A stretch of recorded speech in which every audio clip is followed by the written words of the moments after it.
là nó có hai tiền. Bây giờ nhớ học có lưu xia, cứ chỉ một cô lại nó. Ye bây giờ hai tiền, cứ chỉ vậy thì mình chỉ có cô. Họ cháy tiền, cô tôi chỉ ta luôn. Cô trở lại đa cũ một học nông, học mong một học đi. Cô như chỉ luôn, bây giờ năm. Bây giờ chỉ luôn, họ chỉ khía đâu cô. Ê dối chê cụ anh hay nhó cho li ngô. Cụ là nhó cho lúc cụ mơ liều. Cụ yi bao tìa, cụ yi ý thương chỉ đâu cô. Nếu tôi chỉ mơ khi đã chỉ nhớ đầu tiền nó đâu cô.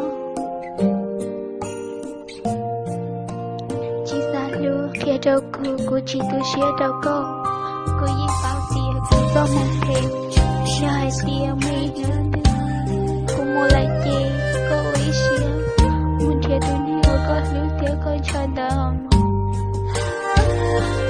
Cô yi bao tìa, cô cho thác cụ nhớ đầu tiền nó. Họ tranh tìa, cô yi chỉ lưu. Từ lâu, với yi hai tìa, cô tôi chỉ biết con. Với yi hai tìa, cô tôi chỉ biết con. Ê có thể chỉ xa luôn. Tới chỉ cũng chỉ tôi xía cho cô. Từ việc có hiệu ở tao lên cho cô là cũng chỉ tôi xía.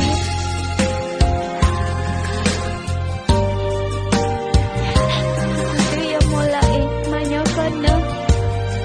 Tao có câu mà muốn thiệt tôi nên con luôn. Con thiệt mới ấm tư. Con muốn thiệt tao đến hệ của con lưu thiệt con nhẹ nói chuyện. Có chỉ thâu ở đó nếu tôi xía ấy thì khâu ở đó của. Nếu con muốn tôi tao như lịch chứ. Chú con lưu xía còn đi. Lưu nữa nữa. Nếu nào cũng như tôi hiểu có chỉ xa lưu. Chả mấy nữa thứ em. Nếu họ chỉ xa lưu con thì con chỉ xa lưu của. Chỉ là cô không muốn thể gì. Cô yêu quý xía cho con. Tới khi cô yêu chỉ nhớ lấy thương nào. Chả hãy biết cô yêu có cũng lo lắng. Yêu chỉ nhớ lấy thương. Lời cô yêu chỉ nhớ lấy thương là tiếc. Chả hãy biết cô yêu chỉ phải dạy đâu cô.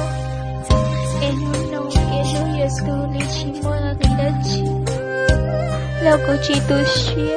Thọ có mỗi có lưu đi cỡ rồi rồi. Cô mà lại quay xuyên từ lâu. Cô yi bao tiền, cô cho một thể.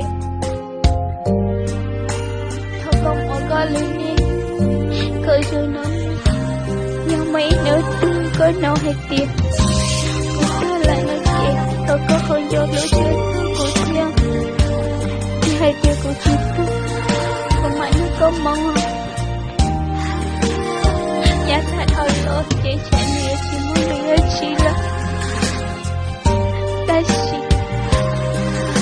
Cô yêu ở chàng vô cô muốn tốt nấu cười. Cô yêu chỉ vô cô là. Ê cô yêu ở chàng vô cô. Nói thứ là thì ở xin gia đình nói chuyện. Nhưng trong hai việc. Một lúc cô. Em sẽ cô yêu nhau cho cô. Một tóc ta cứ tiện lên nó. Nhưng nào cô có một. Tôi chỉ áo cô là chỉ cứ ship. Tôi lưu à. Lịch tiện.